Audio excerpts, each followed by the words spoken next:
Another peer in the classroom, and I'm not talking about pinching and shoving and even slapping and biting.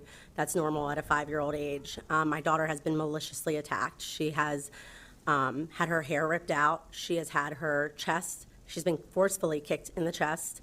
She's had her hands stomped on. She has been punched in the back of the head. She's been ripped back by the back of her hair, and her eyes scratched in an attempt to have her eyes gouged out. And these are only just a few of the around 50 attacks that have happened amongst other classmates in the classroom. And I'm here because I've emailed all of you personally. I've emailed every person that I can think of. Adding staff to a classroom that are wearing things to protect themselves to try to control this child, and removing the child for hours at a time in a suspension room is not a way of dealing with this type of behavior.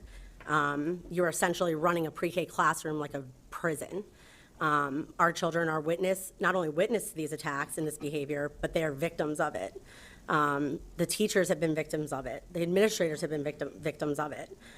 Some of these kids don't want to go to school anymore because of this one student.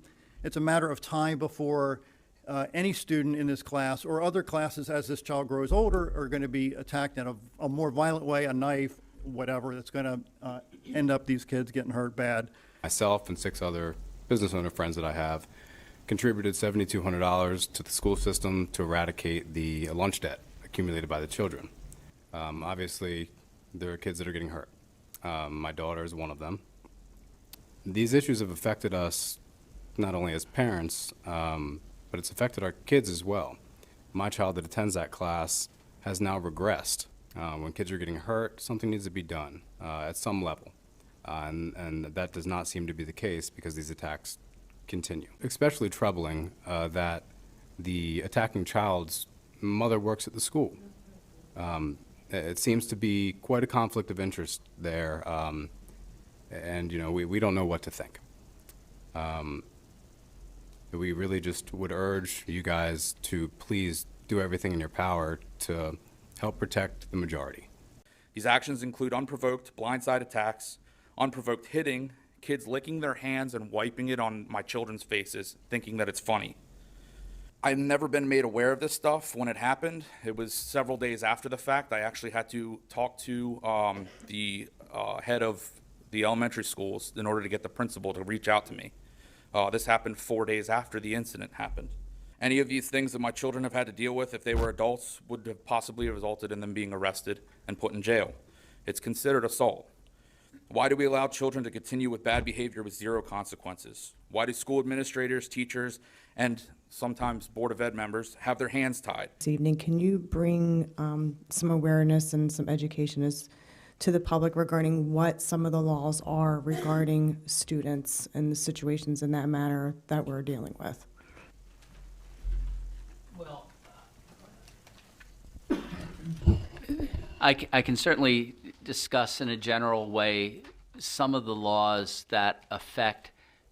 We have regulations that were promulgated by the Maryland State Board of Education in 2014, found in Comar 13A.08.01 et sec, which drastically limit the ability to remove a student from a class for more than 10 days unless there is a showing that the student poses an imminent threat or that the student is a chronic disruption. Especially troubling that the attacking child's mother works at the school.